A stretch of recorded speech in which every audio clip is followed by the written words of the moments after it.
Wow, Will Pitbull, did you return the cat to her owner? My goodness, let's go! On Wednesday, when we saw that she had a registration ID tattoo, we went looking for the owner because we, as pet parents, imagined how desperate the owner must have been with the disappearance of the little cat. After all, that's how we would feel if any of our cats ran away from home. Then, a woman from the NGO in our city only found out on Sunday who the owner was and told us it was a young lady. We went from Wednesday to Sunday without knowing who the owner was, and that's what Cocorico replied. But by that point, the owner had already been informed that the cat had been found and sent a message to Diego on Sunday as well. And guys, it was on that same Sunday that Bengalina left, so just imagine how hectic things were. We explained the whole situation with the cat, and she said she would go to the clinic to visit her and see how she was doing. Still on Sunday, the vet said he could do the surgery himself, and we gave him permission. We had already told him that a woman claimed to own the cat and wanted to visit her at the clinic. It turns out that the next day, as soon as the surgery went well,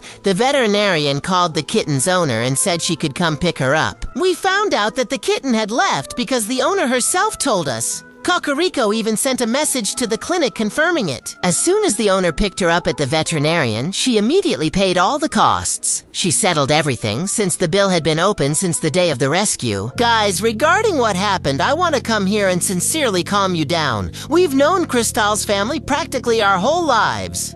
We do know that they are good people and that they take care of her with love. And unfortunately, this tragedy of the kitten being run over happened. But guys, let's go. We live in an extremely small town, so much so that you can count the number of residential buildings on one hand and still have fingers left over. And unfortunately, that's the culture here. To have a cat and let it go in and out of the house, jumping over the wall and the gate whenever it wants. There are rare cases of people who put up screens in their homes here. Since people only live in houses, it makes it even easier for their cats to go out. Guys, even Cocorico does it.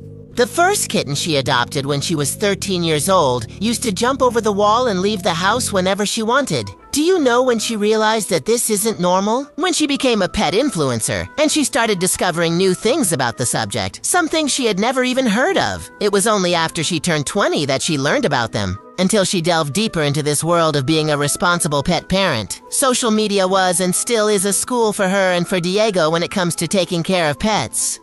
There was a lot they didn't know because they were really immersed in that small-town culture. The kind that comes from grandparents who used to have animals roaming freely at home. That's still a reality for a lot of people. Repeating what they saw their family members do. Do you guys understand what I mean? Cristal's family are indeed caring and loving people. So much so that they did the beautiful act of adopting Cristal, who was hiding inside a car engine in danger. No owner, no home, no family.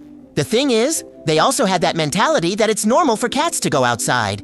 Now that Cristal is back home after that scare, we talked to the family and everything was very well settled. Cristal will never go out on the street again. And the care inside the house will be full of affection. Affection, respect, tasty food, and post-surgical treatment will all be done very well. Treating her like a princess, just like always. So now what we're going to do is keep guiding and monitoring how Cristal is doing. I know you are very worried, because that's exactly how we felt. We never expect something bad to happen to our pet.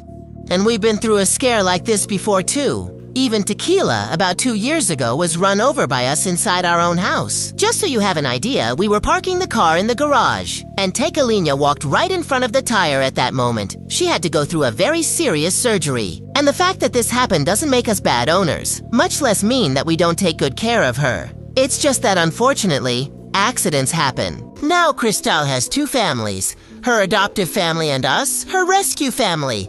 I sincerely asked for your understanding regarding this matter, and we will keep you updated on Cristal's recovery, and may this video serve as a warning and a source of knowledge. To all the pet owners who still let their pets walk alone, especially in our city because here it's common. That's it.